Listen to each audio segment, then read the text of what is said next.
Бәріңізге сәлем достар, сіздермен бірге мен Бексылай. Короче, достар, алдағы уақыттарда видео шықпай қалуы мүмкін. Яғни мен таңертең экзамен тапсырып тапсыратсағаннан кейін үйге барып құрылдарды жинаймын.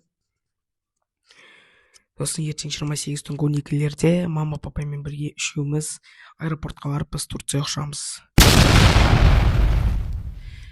Сосын менің өзімнің телеграм каналым бар. Осы видеоның описаниесіне қалдырып кетемін ссылкасын.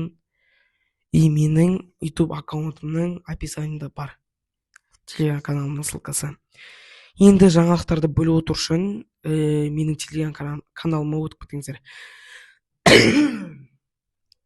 Мен сол жақта жаңалықтарды айтып отырамын. Не болып жатыр менімен, қай жақта жүрмін айтып отырамын.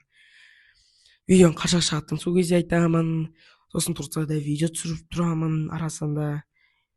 Интернет болса сіздерге жіберіп отырамын телеграм каналға, короче.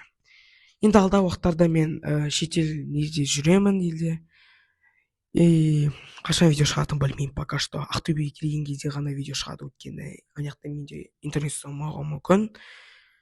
Ал енді осы менің жаңалығым, менің телеграм каналыма өтіп кетіңіздер, короче. Сол жақта айтып отырамын. Ал енді сау болыңыздар.